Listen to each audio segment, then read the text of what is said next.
I'll get you next time. Inspector Gadget! Hey, retro lovers! Welcome to the Nostalgia Junkies podcast, where we talk all about pop culture, retro toy collecting, and nostalgia. And now, here are your hosts, Alex and Brandon.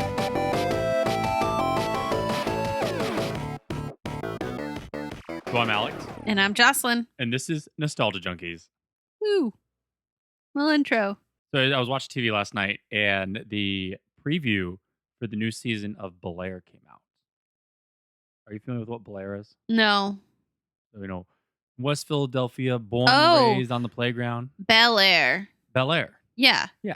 So you said Blair, and I was thinking no. Blair Witch Project. I'm like, that's not something he'd be interested in. So the new Fresh Prince, well, it's not really Fresh Prince. The new Bel-Air project is seems kind of dark. So I guess it is the Bel-Air Witch Project. Oh gosh. But no, I saw the trailer for it, and I mean, I know it's a revival, but it seems to have none of the levity that the old show had. That's gonna be interesting. I think one of the things that people love the most about the Fresh Prince was the levity. I mean, it's still catchy and gets people upbeat moods. And look, I play it at my shows. Exactly. All the time. And people just catch on. They're like, oh yeah, this is a great song. And they're singing and it's perfect. Well, I think they're going for instead of doing the comedy, doing the drama. Yeah. But I don't know. I saw the trailer for it, or the preview for season 2, and I want to see it, but it's definitely, maybe I need to go watch the first one to actually put an opinion on this, but it's definitely not my need to watch pile just from the trailers. Mm-hmm. Well, I mean, yeah, like you said, you can't really put a branding on it until you watch it, because sometimes they skew trailers to be more comedic or more dramatic. I mean, I would rather watch All American on CW. I feel like it that genre of taking shows and just making them that drama and pushing that agenda, it's been so done at this point. Yeah, I've got enough drama going on in other aspects of life. I don't need to see it on a TV. I want a good old-fashioned 90s quality sitcom. That's what I loved about WandaVision. When WandaVision did that. Oh, yeah. WandaVision did a great job of kind of just going through the various sitcom tropes. Mm-hmm. We haven't had a good 90s quality or just a good sitcom. Yeah, I mean, I haven't found any, but that's also because I don't really watch much new TV. I was watching old stuff. Yeah, I'm a creature of comfort. It helps me if I know what's already happening. I liked Big Bang Theory. I liked Mike and Molly. I liked the Chuck Lorre stuff. But I wouldn't really call them a sitcom. No. It's not that family quality, Family Matters. Yeah, or Full House. But the Full House just got a revive. They're doing Fuller House on Netflix. I don't think it's the same. I've seen a couple episodes. It's so different. Not. Saved by the Bell came back with Saved by the Bell, whatever it was. Yeah, they're doing a lot of remakes, and I feel like you just can't hit those remakes as well as you hit the originals. It's that late 80s to early 90s era of shows was phenomenal. All those TGIF shows they're trying to bring back. Yeah. And they're not doing a good job with it. Boy Meets World, phenomenal. I love Boy Meets World. Yes, you are an adoring fan of Boy Meets World. Girl Meets World, while not being a terrible show, was not a great show. Yeah. It had great episodes, but I feel like almost every episode of Boy Meets World, other than maybe a handful, they were all great episodes. Michael Jacobs did a phenomenal job.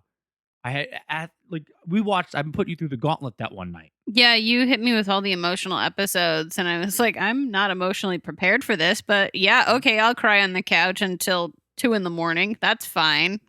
Went from Eric trying to adopt Tommy. Oh my gosh. To Chet Hunter passing away. No. To Eric not being able to adopt Tommy. Oh. To Tommy saying, I hate you and I don't want to see you again. Oh my gosh. Fine. I'm gonna start crying. I'm very mad at you. That's not fair. It was but we haven't captured that again. Oh my God, you're actually crying. You can't say these things, Alex. You know me, okay? But you know what I'm saying? We haven't really had that revival. But I was thinking about this last night after seeing this trailer, because that's how my brain works. Mm-hmm. You know what show I would love to see come back? No, what one? So they did a revival of the show on Netflix as a complete reboot with a dark twist. I want to bring back the original actress and have it be a continuation of her story. Sabrina the Teenage Witch. Oh, you know what? I think that would be fun. Like, could you imagine Sabrina, the single mom witch? Melissa Joan Hart just killing it. Yeah, which, I mean, we've already seen her in that kind of role. There was Melissa and Joey that was on ABC Family in the late 2010s. Yep. It was her and Joey Lawrence. Mm-hmm. And if you did, I don't know if you watched that show, but it was phenomenal. And Ryder, something, I think his name was Ryder, but he played the nephew, which was like her adopted son. He's the one that went on to be the older brother in Jurassic World. Oh, okay. Got it. And then he was in that show on Hulu, Teacher, with Kate Mara. Oh, the creepy one. Yeah. Super creepy. Which, would not recommend. That show has like put forth some great actors and has some great chemistry out of Melissa Joan Hart and Joey Lawrence in that kind of role. Yeah. I think that doing a revival of Sabrina the Teenage Witch with Melissa Joan Hart's character raising her daughter or her son with their powers coming into play would be phenomenal. How would you do the cat? I think you'd have to have that same type of cat. It would have to be the really bad. Oh yeah, that was like part of the whole show. Exactly. And that's like what I think that like people the fake puppet.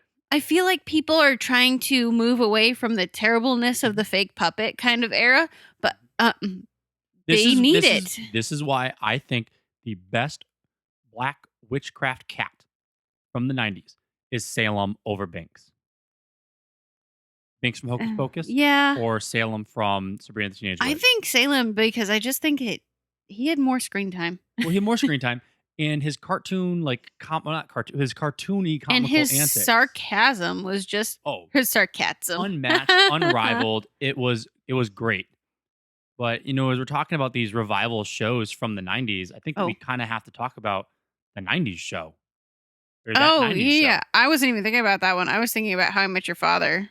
But that's like a 2000s revival. And I still have not watched it yet. I haven't either. I've seen snippets and I'm just like, I love Hilary Duff, but I don't know if I love Hilary Duff in that. But I saw a picture of Neil Patrick Harris on the set. I saw that too. And I have not seen a single episode of the show. This is complete speculation.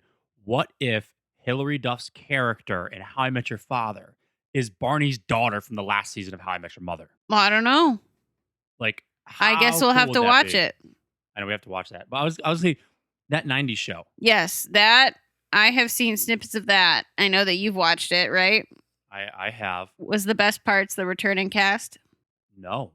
The best, so it depends. The best part were Red and Kitty. Obviously. Like that was it. They were the best part about the show originally. Donna was great. Eric was great. They weren't in the show as much as I had hoped. It was like they each, even Ashton Kutcher's character, they were back for like a scene. Oh, so like cameos? Yeah, one of his son is the lead boy. Okay. And it was like, I can't remember, it was something Kelso. And he was like trying to shake his dad's persona and like the image of a Kelso being like kind of a jagoff. Yep. But the best part were Red and Kitty and them adapting to the 90s times. Oh my gosh. I remember seeing like one image or like preview snippet that was like Red telling Kitty, don't feed them, they'll stay. Yes. And I'm like, that's Red. And I'm so glad he's back. Well, if you remember, one of the big stores in the 90s were Radio Shack and like Brookstone. Yeah. And they sold massage chairs. Mm-hmm. Red gets a massage chair at the mall. And I'm so excited for him. This is by far one of my favorite scenes from the show. He gets the massage chair from the mall. Yeah. He's like at the massage chair and he's like yelling at the mall, like at the kids. And the guy's like, just sit down for a second. He's like, I'm not going to buy this, blah, blah, blah. I'm going to put a foot in your, oh my God. This is I'm just going to sit here when y'all want to come find me. Let me know. And he's like, so relaxed. So he's like at home. The kids have done something stupid. Kitty's pissed off. And he's like, Kitty, you need to relax. You're too uptight. And she's like, Red, I don't like this. And he's just like just like so relaxed and so peaceful and calm the entire time. And she's like, I don't like what this chair is doing. He goes, unplugs it, and he's in the mid sentence. I'm gonna. He's like so angry, and it is the funniest thing. That's amazing. Oh Yeah. my god, it sounds like what we will be in Oh my our gosh. future. I want to make kitty margaritas, and then you can get a massage chair. How's that sound? I'm fine with that. Okay, great. But I love so this plan for us. Speaking of things coming back in 90s shows and revivals, there is a popular 90s cartoon that ran for 3 years that just got revealed that they're bringing back the toy line of the cartoon. You told me. I was gonna say you told me this. Yes. Do you remember the name of it?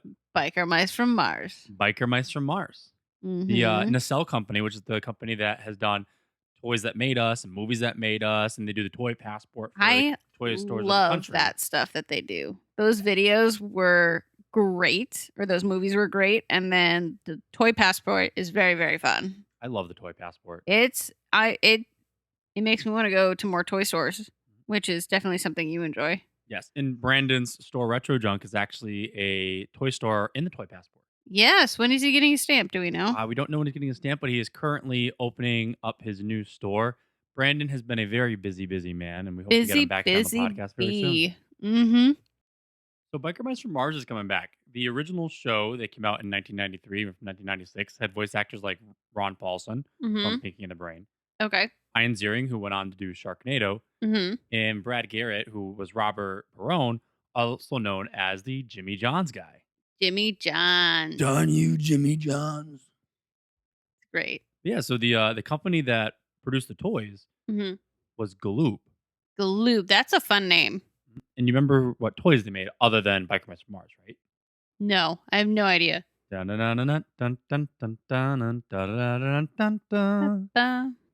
get you next time. Inspector Gadget. Gadget. Inspector Gadget. Nice. I love that Dr. Claw voice. I know you do. You use it It frequently. just comes so natural to me. What this time, Jocelyn? Nothing. Well, you know who the voice of Dr. Claw was, right? No. Frank Welker. Oh, Megatron. your favorite. Soundwave. Your Stripe favorite. From Mhm. Gremlins. Also your favorite. I love Gremlins. It's your favorite Christmas movie, It is which my is favorite Christmas mind blowing, but okay. Yeah, so Biker Mice from Mars is coming back. Mhm. I know we've watched a few episodes of the old cartoon, and it was pretty good. Yeah, but- because we found it some random DVD or VHS. VHS, baby. VHS. Found some random VHS tape, and you were like, "Oh my gosh, look at this old cartoon from the '90s," and it was like Listen. $1.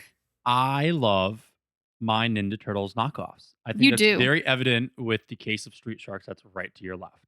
Right to my left. Yes, right to your left. Yeah. Yeah, I mean, I love that whole era of like the 90s. I mean, it's very nostalgic to me. I think Mhm. that we really had a big thing with anthropomorphic animals. Yeah, there was a lot of that going on. Like, It was all about Mixing. giving animals new life. yeah, it was weird. It was all about mixing humans and animals in different ways. There was a whole, They all had to do with science experiments. Did Listen- you know that? Did you notice that? yeah, they all did. Mm-hmm. And listen, I don't know what it was that the 90s had for animals, but animals were like the big thing. Mhm. Like we went from what, ninjas to turtles to dinosaurs to all animals, Mm-hmm. like zoo books. Oh yeah. It was Animorphs. everything.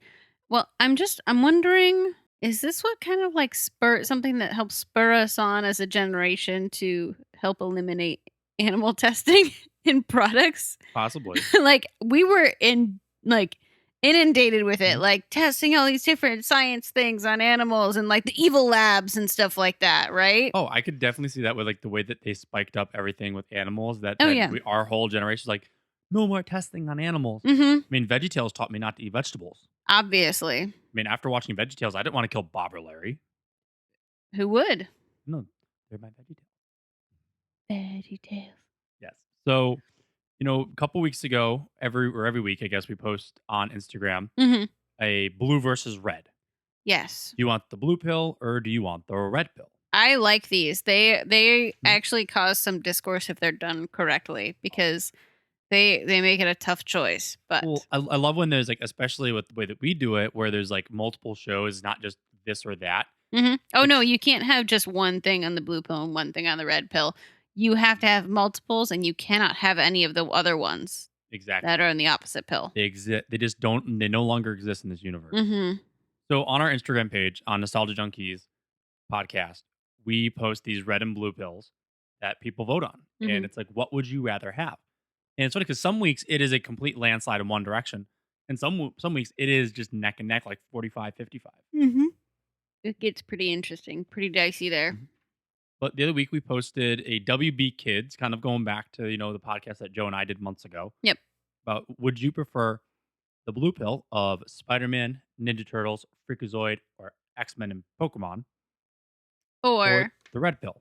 the red pill of Batman, Mighty Morphin Power Rangers, The Tick, Static Shock, or Dragon Ball Z, and Dragon Ball Z. Mm-hmm. I know. I was like, or this, or Yeah, it's that. all encompassing. And I gotta admit, like, I think every single show on this is a banger. I mean, I wouldn't particularly turn them on to watch them, but I wouldn't mind watching them. Honey, you know me.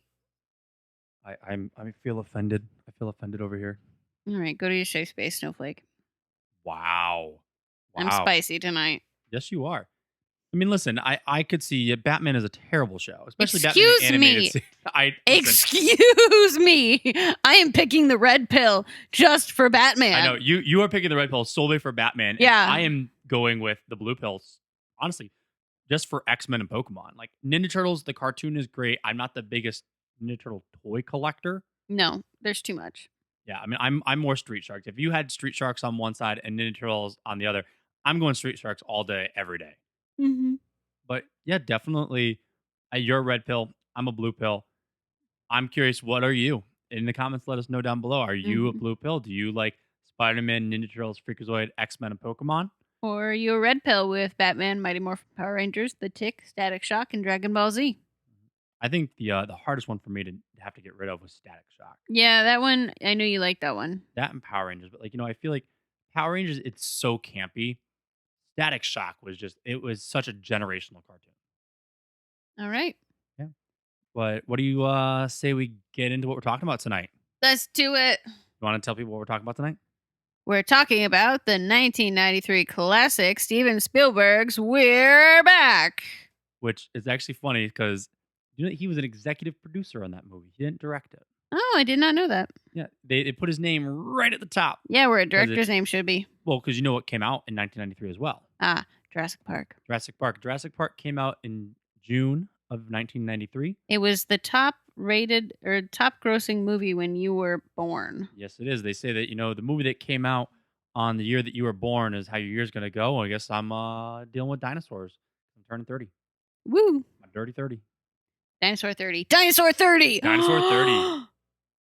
Oh. Oh. Okay. Well, but yeah, so Jurassic Park came out in June, and then We're Back came out in November. It did? Yes. Okay.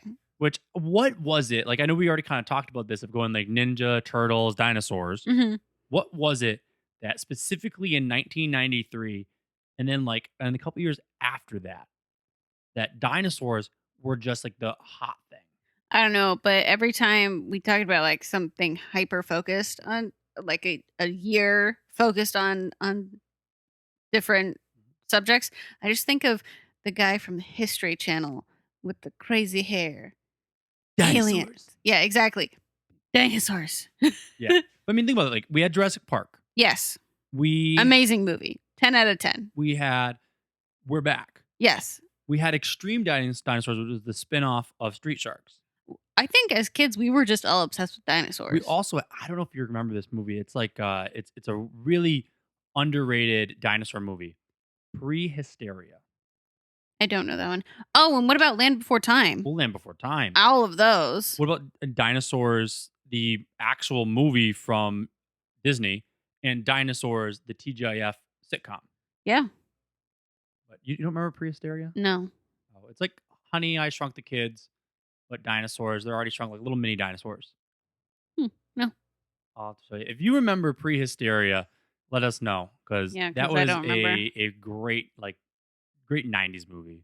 I'm trying to look and see around the room if there are any more dinosaur things from the early 90s. How about the whole Megazord? All the Megazord were dinosaurs. Yeah, that's true. Listen, the 90s had a hard on for dinosaurs. I'm just gonna say it right now. The 90s had a hard on for That's a dinosaurs. really weird way to put that. It's true though.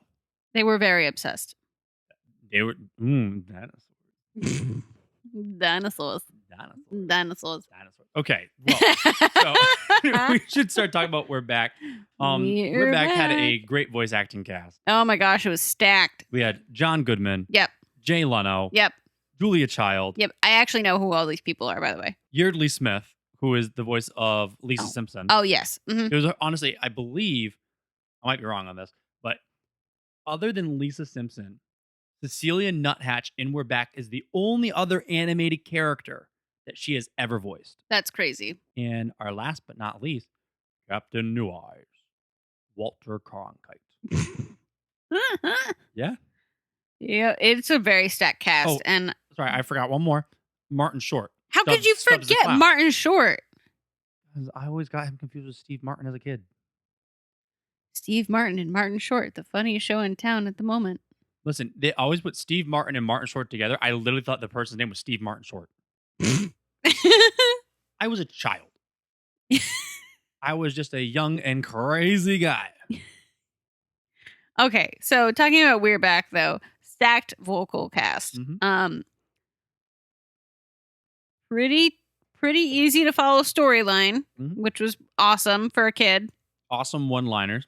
Oh yeah, fantastic. Stop that. What do I look like? A chick? What do I look like? You are obsessed with that line. I love that line. Oh, because you know who played the mom, a bird, right? No. Danny DeVito's wife, Rhea Perlman. Oh, cool. Carla from Cheers. Oh, I love her. Yeah. See, you have to say something that I know them in. I know. But yeah, I mean, the voice acting cast is phenomenal. Like, there are other names that we haven't named that are also just great. Yep. But very easy to follow. Dinosaurs that are taken out of their timeline, given some brain grain cereal, and then dropped in mid-future New York, aka the present day of 1993. Yep, in order to fulfill some children's wishes to see dinosaurs for real. And what I really enjoyed about this movie is them being dropped in the middle of New York has set off this chain reaction of wishes being fulfilled in little ways that they don't come right out and say. You just observe it in the background. From kids getting a gift that they wanted, like a hat, or people finding their families and being people getting a friend, exactly. Seeing dinosaurs alive and well. So I really enjoyed that theme running through the movie that obviously I didn't pick up on as a child with inattentive ADHD. The fact that I sat through a movie and remembered it, that it was on, was a big thing. But yeah, I thought it was good. There were just a couple things that I wasn't too keen on, but I think we'll get into those in a minute. Yeah. Well, I wanted to first talk about the names. Because, I have an issue with the names. Yeah. Captain New Eyes, who's supposed to be this great and phenomenal person from the future. No, I don't think he's from the future. I think he's is from the future. He's from a future time where all species have learned to get along. It's a line in the movie. Then Professor Screw-Eye doesn't make sense. Professor Screw-Eyes' brother who travels back in time to do evil things. Okay, I guess that does make more sense. But then we'll get to this later. When he's then abandoned at the end of the movie, I guess we'll just do it now. He's abandoned in the movie. Why is he abandoned if he also is traveling through time? Right? Because couldn't he just go somewhere else? Unless Professor New Eyes dropped him off in the past. Yeah, listen. There's while the movie is really good, there are a lot of open-ended things that just are not answered. There's a lot of loopholes. Yeah, but so the naming of the dinosaurs. There are 4 dinosaurs in this movie. There's a T-Rex, a pterodactyl, a triceratops, and an apatosaurus. The T-Rex gets the medal and is named by Captain New Eyes and Vorb, the little alien dude, Rex. Yep. So we're now under the impression that all of these dinosaurs have been named by Captain New Eyes. Mm-hmm. They don't choose their name. Their name is given to them based upon their appearance. Well, that and I think their personality. Is their personality derived from their name or the name derived from personality? Because listen, they just had the brain grain. How are you going to give them the name without seeing how they act? I don't know. But so the T-Rex is Rex. Very difficult. The pterodactyl's name, Elsa. Mm-hmm. Very just Flirty. Yeah, it was kind of a weird name to give a pterodactyl. Yeah. Especially when our pterodactyl in Land Before Time was Petrie. I think it was meant to be like something out there, like different. And or was it to be sensual with all of her flirting with Rex? Yeah, I don't know. Hold me in your arms, big boy. And she had these big eyelashes too. Yeah, well, they definitely feminized the pterodactyl. Yeah. Between her flirting, the way that she's moving. Mm-hmm. Listen, I'm not trying to say like I have a dinosaur fetish, but like she definitely was like, they were trying to be like, look at the dinosaur and look how much she really wants to be with the T-Rex. Yeah, it was weird. That's one of the things I don't like about this movie. Yeah. But then, there was the Triceratops, which I absolutely love. And his name was Woog. Yeah, big fan of Woog. Where does that name come from? Like, my name's Woog. Mm-hmm. I feel so bad for the Apatosaurus, which, if we're going based upon looks, the name fits. The name fits. But, you had to name the Apatosaurus Dweeb. Mm-hmm. Like, I feel so bad. Well, they had to hit all the characteristics in the 4 dinosaurs. All the generalized characteristics. The leader of the pack, Rex. Yep. The girl. The super girl. feminine. Yeah. The nerdy-ish kind of dopey dweeb. Yeah, dopey guy. And then the big one, Woog. Yeah, the buddy with everybody. They had the same thing in Power Rangers with Bulk. His name was Bulk, and he was just a big boy. They have the Triceratops, Woog. He's a big boy who likes hot dogs. Hey, you want a hot dog? Let me say that again. You want a hot dog? It was all about the dang hot dogs. Oh my gosh, that Triceratops obsession with hot dogs. It was pretty intense. But like hot dogs were a big thing in the 90s. Yeah, so this movie hit on a lot of like the niche 90s points, like hot dogs, dinosaurs, song, New York. Yeah, they had their own original Forcing song. Children into relationships. Yeah, I don't like that. They definitely forced a relationship between Louis and Cecilia that did not need to happen. So the kids run away from home to go join the circus. Yep. And Cecilia running away makes sense. She's been kind of abandoned by her parents because her parents are too busy with work, too busy being a socialite. Socialite. Socialite, that's what I said. No. Yes. Oh my gosh. And it just, it makes sense. She doesn't have family there. It's literally Thanksgiving and there's no one else in the apartment. Her parents are off on vacation. Makes We're Back a Thanksgiving movie. Yes. Cecilia running away makes sense. Louis running away makes absolutely no sense. The boy is just being stupid. He's a prideful 9-year-old. He's running away from home because his mom kissed him. In public. It's not manly. He's got 2 loving parents who care about him, and he decides to vamoose and make a floating raft that gets squashed by the dinosaurs. Makes no sense. I will say, his line about his mom kissing him not being manly comes up with a perfect circle at the end of the movie when Cecilia kisses him. And he goes, "Stop, don't kiss me. It's not manly." And she goes, "You're right. You should be kissing me." Yeah. Which is like a great line, but also terrible for 9-year-olds. And think about like who voiced her. I should have looked into the voice actor for him because I'm wondering if he was actually voiced by a child. Because he kind of has like more of a kid voice, but he could have been voiced by an adult just doing a child voice. Yeah. But if he's it voiced does sound by like a child, it's not dropped. Yeah. Yeah. But I'm saying if he's voiced by a child and now is the voice of an adult, like kind of weird. Yeah. Kind of weird. Not a fan of that. I mean, the movie had some great parts though. Obviously, it wouldn't be memorable in one of our cherished watchback movies if it didn't. Song. The song is just iconic. Roll back the rock. Turn back the clock. The 20th century appeals to me. It was a great song. Great song. Rex is singing from beginning to end throughout the movie. And it's like really John Goodman's little scooting and scatting. Yeah, that's a great part. I also really enjoyed the just classic animation style that everything's a little bit exaggerated. Like the swaying is a little bit longer, the walking's a little bit longer. Like it feels like one of those classic cartoons that they're just nice. They're just nice. Well, and the difference in the animation style between the dinosaurs on brain grain Oh yeah. versus off brain grain. They did such a good job between making when they're smart and like bubbly dinosaurs And not vicious monsters, terrorizing. but when they're the nice dinosaurs, like having a brighter animation style versus the jagged lines and heavy detail work. Yep. When they're and savage. the smaller eyes without the pupils. The evil eyes versus like the cartoony. Yeah. They even like the eyes even switch places on their heads when they. The whole shape of the head switches. Yeah. They do a great job with that. Makes it very easy for a kid to distinguish without it being like weird and campy. Yeah. No, they did a great job with all of that. I absolutely love the song. I love the circus parade montage when they're dancing up and down the streets. It's not a circus parade. Sorry. The Macy's Day Thanksgiving Parade. Yes. Macy's Thanksgiving Day Parade. Macy's Day Thanksgiving Parade. That's great. We all know what Thanksgiving's really about. The parade. The parade. You don't even watch the parade on Thanksgiving. Parade, football, the Puppy Bowl, and the Manchester Road Race. Yes. That is the 4 things of Thanksgiving. 4 horsemen. The 4 turkeys of Thanksgiving. The 4 turkey men. I know. I was really surprised when they mentioned that it was Thanksgiving in the movie. They didn't mention that it was Thanksgiving. Oh, yes, they did? They did. They mentioned that it was Thanksgiving. I promise I paid attention watching this movie. They mentioned it was Thanksgiving, and then it was like, they mentioned it was close to Thanksgiving time.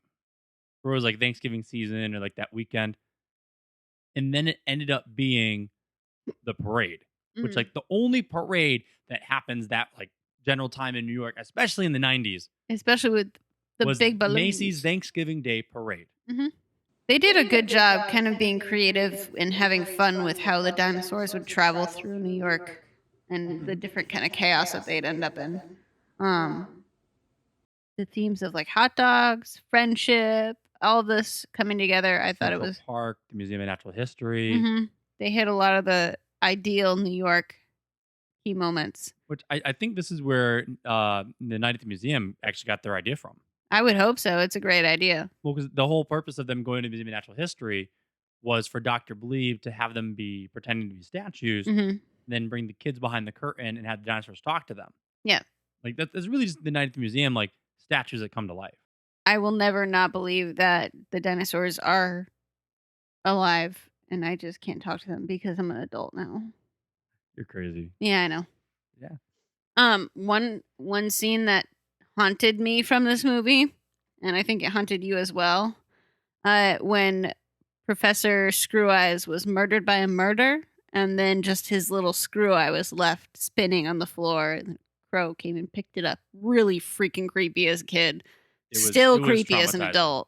The fact that he hypnotized the dinosaurs with the screw eye. Yeah. Like, there's a huge backstory there that we definitely need more information on. There needs to be a sequel or a prequel to this movie that shows the fall of Screw Eyes. Yeah, the fallout between the brothers. So I know we had talked about this the other night. The fact that, so Captain New Eyes' name is Captain New Eyes. Mm-hmm. And he has 2 eyes. Yes. Captain Screw Eyes, Professor Screw Eyes has screw eyes, but he has 1 screw eye. His name is actually Screw Eyes. Which is crazy. Like, it is pluralized. Yeah. No, I know. He just only has 1 screw eye. So why is he called Professor Screw Eyes? That's what I want to know. It doesn't make sense. No, it doesn't. We need the prequel. We need the backstory. Did you want to talk about like what you were upset with about this movie? I think I already covered it. You did? Mm-hmm. With the underage romance? Yeah. And the super pushing of it? Yep. Overall, I think I'd give We're Back a 7 out of 10. 7 out of 10? Yeah. I think I could give the movie 7, maybe 8 with like nostalgia lenses. Yeah. The movie was good. It needed a little more depth. I feel like a sequel or a prequel to it would have been really good. Yeah, but I mean, like, we're only looking at that through adult lenses. As a kid, we love the movie. I think I would have called it a 9 out of 10 aside from the scary scene at the end with the screw eye. Oh yeah, I mean, like, this movie as a child, like I loved it. I watched it over and over and over again. The one thing that I wish that they did have was more We're Back peripherals, like toys, shirts. Oh yeah, they didn't have a lot. Well, I think it was one of those like one-off movies. Mm-hmm. There wasn't this whole like, okay, now Disney's backing it. We have all these toys. We have all of this. We have a video game. There's a comic book. Yeah. There's T-shirts. There was the movie, and it was a good movie, and that was it. And I feel like that's why Did they do McDonald's toys?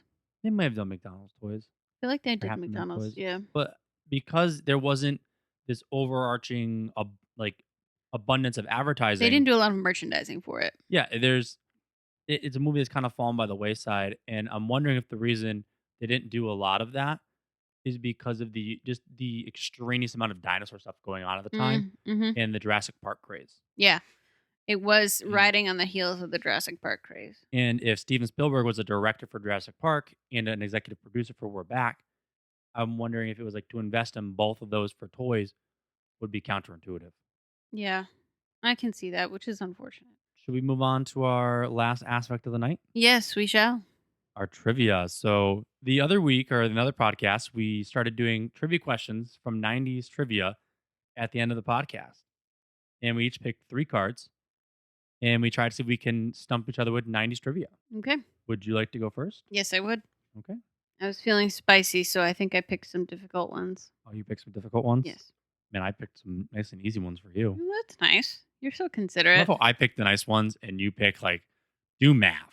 I'm in a fighting mood. Man, I should pick the easier ones. I picked these because I know you're tired. Thank you. Okay, what are your cards? All right. What 90s 1-800 product featured a reading program dedicated to helping children read through phonetics? Hooked on Phonics. Yes. That was the easiest one I gave. Oh my gosh. I originally was going to say Rosetta Stone. I'm like, wait, no. That was for languages. This one should be easy. Mm-hmm. What links these clues together? Tinky Winky, Dipsy, Poe. They're the Teletubbies. Yes, correct. Thank you. It's the speed that Sandra Bullock had to keep the bus moving at to prevent it from exploding in the action film Speed. I should know this. Is it in the 90s? No. 80s? No. I have no idea then. 50 miles an hour. That was it? Yeah. Why do you think it was like 90s? Because I think they made another movie that had the same concept and pushed it up to like 90 miles an I thought hour. it was like a Keanu Reeves movie. This is the answer that's on the card. We can Google it later. I will Google it later because I'm like, wait, I still have never seen Speed. I need to watch that. I know we own it over there. Yeah, we do. We have I have it masses in of VHS tapes. Yes. I'm going to save the hard one for later. I picked one hard one. What popular game had kids throwing slammers at a stack of milk cap? Pogs. Correct. That was it. Oh, okay. That was it. I thought you were reading the rest of the reading the back card. because I didn't read the back of this card. I like the back of this card. Okay. Ready? This might be the hardest one for you. Mm-hmm. So I'm going to start giving you clues.